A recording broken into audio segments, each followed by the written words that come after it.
Hello friends, welcome to my channel and thanks for watching this video. Friends, in this video we are going to discuss about Kayne Anderson Acquisition Corp. And if you just check the current price of this particular stock, so in a single session it actually went up by 230 plus percent, and obviously it does gives a flip to the overall chart pattern, because what we are looking at is the weekly trend. And as you can see here, from 2017 till 2018, in this 1 year the stock hasn't done anything.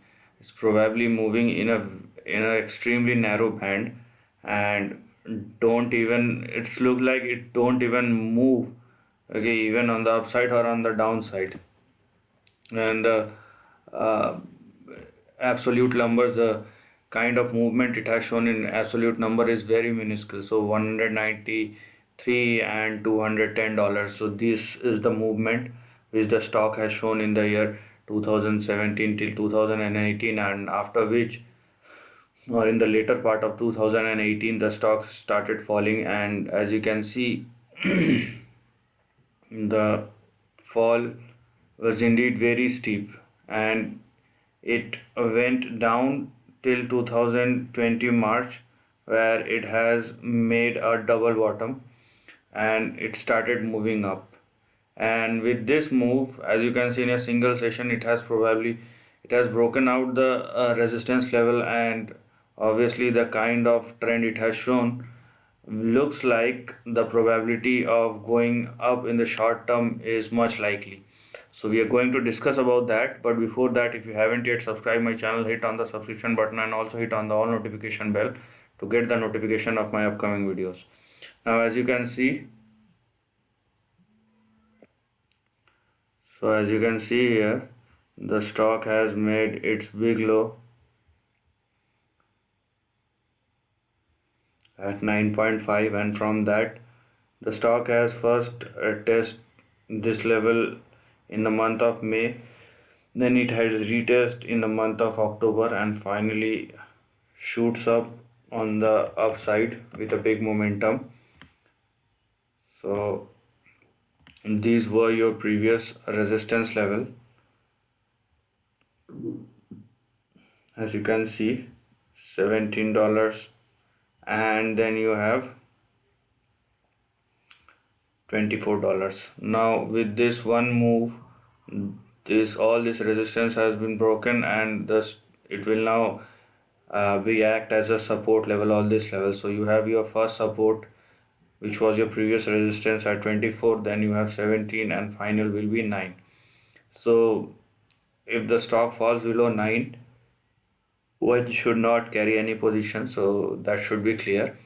Now on the upside, because as you can see, as this trend line has been broken on the upside, so it is very much clear that the trend line, the downtrend, has been broken for the time being, because this level $24-25 was indeed a big resistance, and now the stock has started moving on the upside, so it will now act as a support as well. So this line as well as this straight line, okay, so these two will be very important to understand. Now, although the stock has moved quite sharply, now looking at this trend, you will see that the stock is probably trading near to its next resistance, which is $33. So one need to understand that if you are looking for a short term, although we can't say that the move has just started, because the move has just started, we can't say how long it could go, but for a short term one need to understand that this is in front of a here you can see this is near to its short term resistance, which is $33. And if it fails a resistance, then you have $33 which will be a resistance, and $24 which will be a support. But in case if it started moving up or makes a breakout above 33 or $34, then the things which one should look at will be $44, which will be our next target. Then we have 61.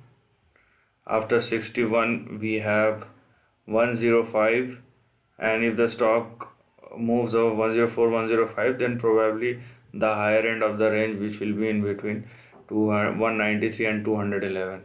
So although it looks or sounds very simple, but it does not, because firstly we are looking at a long term trend, and all these levels which I have explained will act as a resistance more than a sub target. Okay, so once the stock hitting one resistance, then obviously one need to analyze the situation and do not simply jump like the stock has started trending up. So one thing is clear: the kind of volatility we have, it may go up to 10 times, 100 times on the upside, who knows.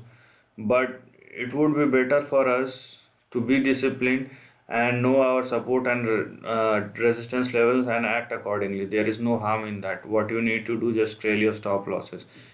If the stock moves quite sharply, then obviously you will be in profit. But if something adverse happen, then obviously if you are disciplined enough, you can, or you probably will, save your profit and also minimize your risk. So this is the end of the video. If you like this content, do share your thoughts in the comment section and subscribe my channel. Lastly, take care of your family and friends.